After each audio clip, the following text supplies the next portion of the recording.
slight distance inside. So that's interesting. Because technically what they're doing is not nice. Well, it's not mean, it's just standing on both sides like that, talking to each other so I have to pass through the middle of you, is an odd choice. Switch to the side, same side, and walk over a bit so you're not right on the road, so to speak, right? But not right on the path. But it didn't bother me, because they both looked at my way a couple of times, acknowledged that I was coming. I was going slow enough that I could stop if I had to. So that's fine. There's a lot of communication that goes on when you're riding. Which I find there is. And being open to that and looking for it, I think helps you make better decisions. The goal is continuous flow, right? You want to just ride. You don't want to be stopping all the time. So a little anticipation is helpful. All right. Other things to think about when trail riding in Toronto. So there's leaves here, in the fall for example. Very slippery. If they're wet, even worse. It's like once a mat of leaves will become detached from the pavement underneath it, and you move with the mat. It's quite disconcerting. Other than that, as you can see, I've been smoothly riding continuously for a while now. Can't do that on the road as well because you hit stop signs, lights, stuff like that. So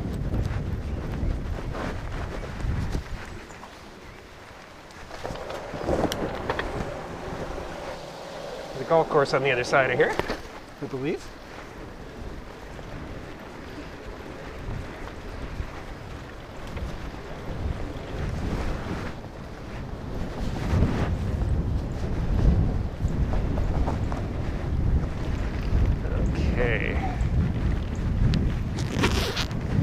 Unzip again. Getting warmer.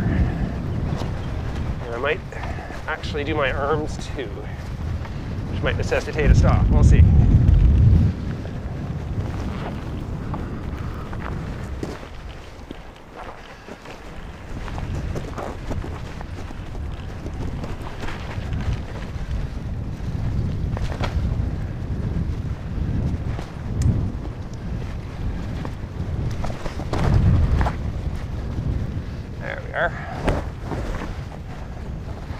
Old pavement to less old pavement.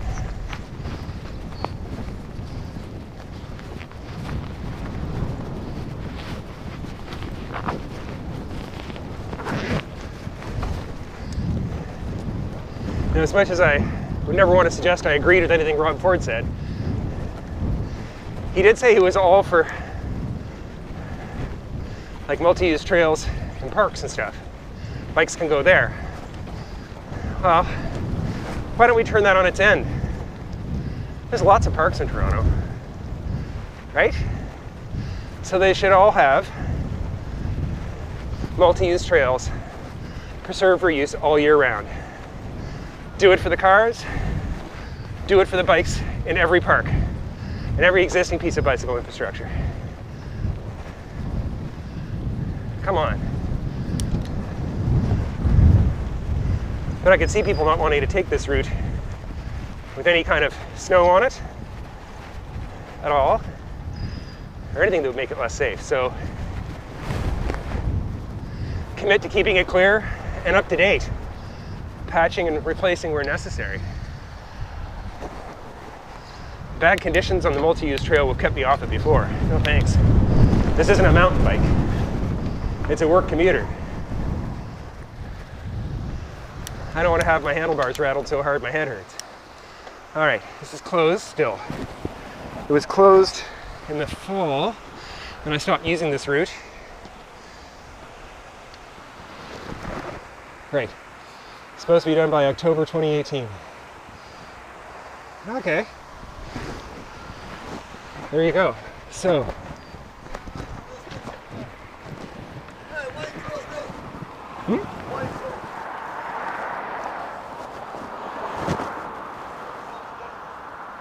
close the gates? I didn't touch the gates. Oh, no idea.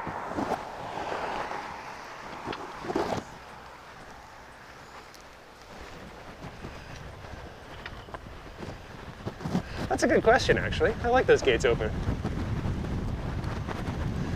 But they are usually closed, to be honest, so there you go. All right, so here, and I'm running this as if I wasn't comfortable on roads, so here I am.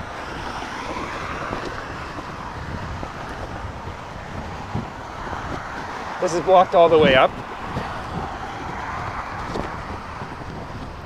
However, I've ridden on Scarlet before and it's really quite fine. As a matter of fact, let's take again. Just because. It's a first rule. I'm inserting myself into active traffic where they're not expecting me.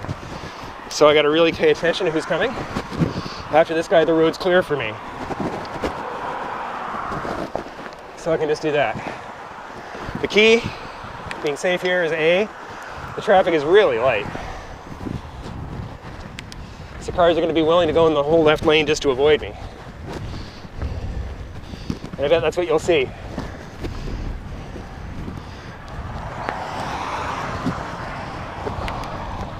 So I consider this to be quite safe. Now, obviously if a car comes and you're a newer cyclist, they don't yield you the lane, it's a bit unnerving. So you don't start here. But I think once you're confident enough, now you might say, Ian, when is it gonna ever have that bit of traffic? Well, sure, that's the point. When your travel matters. So for example, I teach an 8 a.m. class on Thursdays. I'm on the road by 6. It's nice. A lot fewer people. So this is where the trail ends. It's now open. So next time, maybe they'll finish ahead of time. Ha ha ha. So that's probably out until the fall period. This guy's going on a turn. But he sees me, so you're good. Look for people coming up on the right. None. No pedestrians. And here I'm going to hop off and go onto the trail. I often ride the road here because the trail is quite bumpy. So it's well in need of a resurfacing.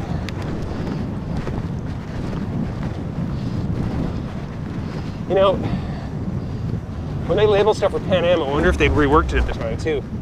I don't recall that happening. But this is quite the mess.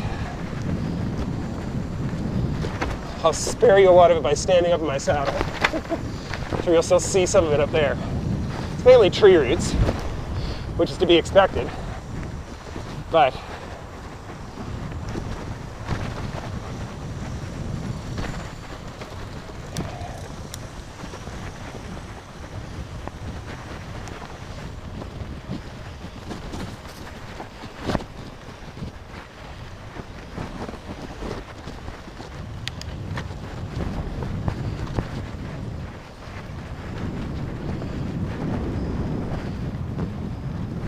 I usually ride on Scarlet right up to the top of the hill here, where I hop off and get onto the bike path going down.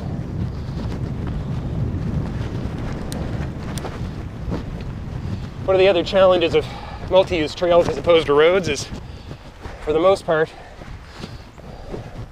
roads don't weave around and go up and down as much. They obviously do in places, but it's more gradual. Trails generally follow rivers.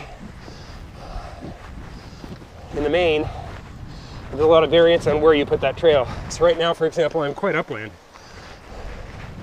I'll be going back down to the riverbed and eventually, as always, coming out of it. So trails are more demanding from a physical fitness perspective in that sense. They're more regular hills. My straight on road routes often have a big hill on them, it'll be one. And the rest is basically fine, right? Or it's gradual enough. Fine for me. This makes trails challenging.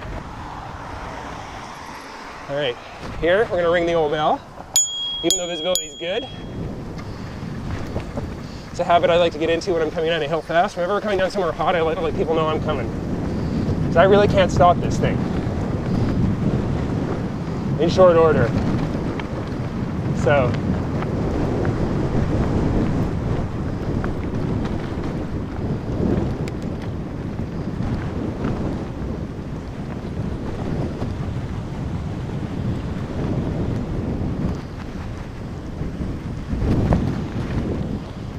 okay.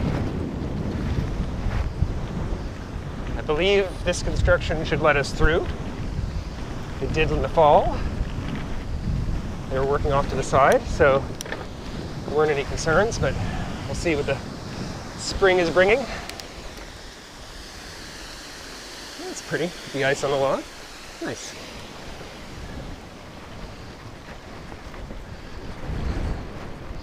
Okay, I think it's time to take off the jacket. So I'm getting warm.